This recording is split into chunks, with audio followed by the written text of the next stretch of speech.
Hello guys, कैसे हैं आप लोग। स्टार्ट करते हैं next lecture redox reaction lecture number 4। Oxidation number topic चल रहा था, आज लास्ट होगा। सब टॉपिक रहेगा आज का very important highest oxidation number. Okay, start करते हैं आज का लेक्चर। एक बात मैं बता दूं, ये जो लेक्चर्स है मैं काफ़ी छोटे छोटे करने जा रहा हूं ताकि वो सारे आपके लिए टॉपिक वाइज भी रहे और टाइम भी कम कंज्यूम रहे और थोड़ा सा इंटरेस्टिंग भी रहे, क्योंकि लंबी वीडियो हो जाती है तो ऑनलाइन देखना थोड़ा सा मुश्किल रहता है। ठीक है, चलिए स्टार्ट करते हैं। तो जो आज का टॉपिक है वो हाईएस्ट ऑक्सीडेशन नंबर। कई बार क्या होता है कि जब आप ऑक्सीडेशन स्टेट कैलकुलेट करते हो तो कुछ मिस्टेक्स हो जाती है। जैसे मैं आपको बोलूँ, आपसे ऑक्सीडेशन स्टेट कैलकुलेट करवानी है, एक एग्जांपल देते हैं आपको नेक्स्ट स्लाइड पे। H2SO5, यहाँ पर जब आप ऑक्सीडेशन स्टेट कैलकुलेट करोगे, क्योंकि स्टार्टिंग में तो हम कैसे कैलकुलेट करते हैं, फॉर्मूले से करते हैं एवरेज ऑक्सीडेशन स्टेट भी अगर माने तो वो क्या रहेगी, +1 × 2 प्लस सल्फर है तो x -2 × 5 ऑक्सीजन = 0। सो यहाँ पर आपने कैलकुलेट किया है तो 5 × 2 = 10 या 2 माइनस होगा तो ऑक्सीडेशन स्टेट प्लस है। तो सल्फर की ऑक्सीडेशन स्टेट +8 आ रही है, जो कि नॉट पॉसिबल। ठीक है भाई, पॉसिबल नहीं है। ऐसा क्यों हुआ, इसको हम इस रूल से समझते हैं, बाकी स्ट्रक्चर भी बना के देखेंगे। तो देखिए क्या है, if the calculated oxidation number, ठीक है ना, हमने जो कैलकुलेट किया है जिसे एवरेज भी बोलते हैं, calculated oxidation number of central atom is more than its group number, then actual oxidation number is usually equal to group number and such species have peroxy bond। तो यहाँ पर क्या क्या बातें बोली है मैं सारी आपको बताने वाला हूँ एक एक करके। तो देखिए, हमने जो ऑक्सीडेशन स्टेट कैलकुलेट की है ना, वो अगर इसके ग्रुप नंबर से ज़्यादा आ जाए, जैसे अगर मैं एलिमेंट की बात करूँ, जो सल्फर होता है इसका ग्रुप नंबर कौन सा रहता है, सल्फर का ग्रुप नंबर होता है हमारे पास 6A, या फिर इसको हम जनरल वे में 6 भी बोल सकते हैं। तो सल्फर की ऑक्सीडेशन स्टेट कभी भी 6 से ज़्यादा नहीं हो सकती, ये बात आपको ध्यान में रखनी है। अगर हमने कैलकुलेट किए हुए फॉर्मूले से ऑक्सीडेशन नंबर ग्रुप नंबर से भी ज़्यादा हो गए तो उस केस में उस एलिमेंट की जो एक्चुअल ऑक्सीडेशन स्टेट है वो क्या होगी, ग्रुप नंबर के इक्वल होगी। और यहां पर ग्रुप नंबर कितना है सल्फर का, 6 है। ओके, सो आंसर जाएगा 6। अब किसी के माइंड में आए कि सर 6 क्यों हुआ, स्ट्रक्चर से हो सकता है क्या, हो सकता है, स्ट्रक्चर दी हुई तो भी आप कैलकुलेट कर सकते हो। और लास्ट में मैंने एक बात बोली है, and such species have peroxy bond, क्योंकि भाई यहाँ पर जो गड़बड़ी हुई है उसका रीज़न क्या है, उसका रीज़न देखिए, सल्फर है S डबल बॉन्ड O। अच्छा, यहाँ कोऑर्डिनेट भी लगा सकते हैं लेकिन अभी जरूरत नहीं है, ऑक्सीजन ऑक्सीजन और हाइड्रोजन। तो इस स्ट्रक्चर के कारण यहाँ पर ऐसा हुआ है। देखिए कैसे, यहाँ पर -2 + 2 -1 + 1 -2 + 2, ये सिंगल बॉन्ड है, सिंगल बॉन्ड के कारण +1 -1, ये H है, इस सिंगल बॉन्ड के कारण -1 + 1, और यहाँ पर दोनों बॉन्ड के कारण 0 0। अब आप एक बार ऑक्सीडेशन स्टेट देखिए ना सब जगह, सल्फर की जो काउंट की है वो कितनी आ रही है, 2 3 4 5 6।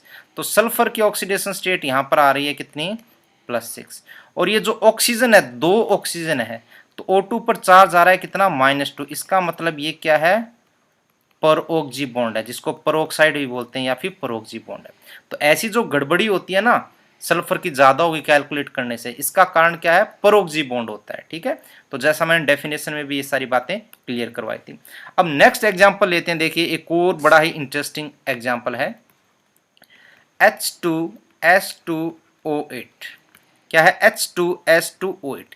अब इसकी ऑक्सीडेशन स्टेट कैलकुलेट करते हैं। पहले average oxidation state, average oxidation state जो फॉर्मूले से होती है ना, +1 × 2 + 2x - 2 × 8 = 0। सो इसको सोल्व करेंगे तो 2x = 8 × 16 - 2 14, और x की वैल्यू आ गई कितनी, +7। तो अगेन सल्फर का जो ग्रुप नंबर होता है वो 6 होता है, तो ये ऑक्सीडेशन स्टेट नहीं होगी। So actual oxidation number equal to group number equal to +6। आई बात क्लियर, तो यहाँ पर 6 ही होगी। अब जैसा माइंड में आए कि सर स्ट्रक्चर भी बता दो, थोड़ी कंसेप्ट और क्लियर हो जाए। तो इसमें क्या होता है, देखिए, सल्फर परोक्सी बॉन्ड रहता है दोनों सल्फर के बीच में, double bond O double bond O double bond O double bond O, ये OH और ये OH। तो यहाँ पर अब ऑक्सीडेशन स्टेट एक बार आप कैलकुलेट करके देखें, आपकी कंसेप्ट क्लियर हो जाएगी। कैसे? वही कहानी, -2 -1 -2 -1। तो इन सब के कारण प्लस रहेगा, तो इसका भी +6 और इसका भी सेम +6। तो यहाँ पर क्या हुआ, एक परोक्सी बॉन्ड आ गया और ऑक्सीडेशन स्टेट दोनों की +6 ही रहेगी। क्लियर है? Very good. अब चलते हैं भाई एक दो और इंटरेस्टिंग एग्जाम्पल। अब आपको मज़ा आने लगा होगा, है ना? तो ये बड़े इंपॉर्टेंट एग्जाम्पल है भाई, अपने सीट के क्वेश्चंस देखोगे ना तो इन्हीं एग्जाम्पल से भरे हुए मिलेंगे। नेक्स्ट है बड़ी ही प्यारी संरचना वाली CrO5। ठीक है, तो यहाँ पर आपने जब ऑक्सीडेशन स्टेट कैलकुलेट की तो ये तो मानो कि हर टेस्ट में देता है टीचर, मेन एग्जाम में ना आए लेकिन टेस्ट में पक्का क्वेश्चन मिलने वाला है इसका। तो आपने कैलकुलेट किया है तो यहाँ पर x की वैल्यू कितनी आ गई, +10। तो क्रोमियम के लिए +10 भी पॉसिबल नहीं होती है। तो इसका जो ग्रुप नंबर होता है उसके अकॉर्डिंग ही इसकी ऑक्सीडेशन स्टेट डिसाइड की जाती है। जो इसका ग्रुप नंबर है वो होता है भाई 6B, है ना? पीरियोडिक टेबल आपने पढ़ी होगी, नहीं पढ़ी तो मैंने ट्रिक वीडियो में भी डाल रखी है, पूरी पीरियोडिक टेबल को कैसे याद करना है। अदरवाइज आप पीरियोडिक टेबल चैप्टर पढ़ लें, उसके अंदर भाई पहला लेक्चर या दूसरा लेक्चर होगा शायद, तो पूरी ट्रिक्स अच्छे से समझाई हुई है पीरियोडिक टेबल समेत। 6B है तो यहाँ पर एक्चुअल ऑक्सीडेशन स्टेट भी क्या होगी, +6। अब जैसे आपके दिमाग में आ ही जाता है क्वेश्चन कि सर स्ट्रक्चर भी बता दो, थोड़ी और कहानी समझ में आ जाएगी। बड़ी इंटरेस्टिंग स्ट्रक्चर होती है इसकी। जो स्ट्रक्चर होती है ना वो होती है तितली नुमा। कैसी होती है, तितली नुमा। सर ये तितली नुमा क्या होता है, ये होता है भाई बटरफ्लाई शेप। क्या होती है, बटरफ्लाई शेप। तो जैसे तितली होती है ना ऐसे उड़ती है, तो ये उसका मुंडी हो गई और ये इसके पर हो गए। अब ऑक्सीडेशन स्टेट काउंट कर लो, यहाँ पर सब पता लग जाएगा आपको, बड़े माहिर हो कैलकुलेट करने में, है ना? तो यहाँ पर जो ऑक्सीडेशन स्टेट आएगी देखते हैं। तो परोक्सी बॉन्ड -1 -1 -1 -1 और ये -2, तो सबको ऐड करेंगे तो यहाँ पर कितना रहेगा, +6। तो सल्फर की एक्चुअल ऑक्सीडेशन स्टेट यहाँ पर क्या आ जाएगी, +6 आ जाएगी। ओके, और एवरेज आ रही थी +10 जो कि गलत है, तो ऑक्सीडेशन स्टेट +6। स्ट्रक्चर बहुत इंपॉर्टेंट है, ध्यान रखिएगा। एक और यहाँ पर सिंपल सा एग्जाम्पल और दे देते हैं आपको, नहीं तो कहोगे सर आप एग्जाम्पल ही नहीं देते, है ना? तो नेक्स्ट है example number 4। Okay, example number 4 दे रहा हूँ मैं आपको, CrO8-3। अब देखते हैं कितने बच्चे इसकी स्ट्रक्चर एडजस्ट करने की कोशिश करते हैं या बना लेते हैं। पहले ऑक्सीडेशन स्टेट x -2 × 8 = -3 और यहाँ पर कैलकुलेट की तो x = 8 × 16, 16 में से 3 जाएंगे, कितने बचेंगे, +13, जो कि पॉसिबल नहीं है। So oxidation number equal to group number equal to +6, क्योंकि इसका ग्रुप क्या होता है, 6B होता है। ठीक है, स्ट्रक्चर देखिए कैसे बनेगी इसकी। ये आ गया आपका Cr, इसमें एक परोक्सी बॉन्ड रहता है। ठीक है, एक रहेंगे या ज़्यादा वो भी देखते हैं, इसमें एक से ज़्यादा है भाई। ये आ गया आपका O-, ये आ गया O- और ये आ गया O-। ठीक है, तो अब यहाँ पर देख लेते हैं। देखिए साइड वाले जो तीनों है, यहाँ पर चार्ज कितना आ रहा है, ये -1 -1 -1। कितने परोक्सी बॉन्ड हो गए, 1 2 एंड 3 एंड 4। तो यहाँ पर ये भी क्वेश्चन आ सकता है, कितने परोक्सी है, 4 peroxy bonds present. Oxidation state देख लीजिए किस किस के कारण यहाँ पर आएगा। यहाँ पर आ रहा है, देख लीजिए, इस बॉन्ड के कारण -1 -1 -1 -1 एंड -1।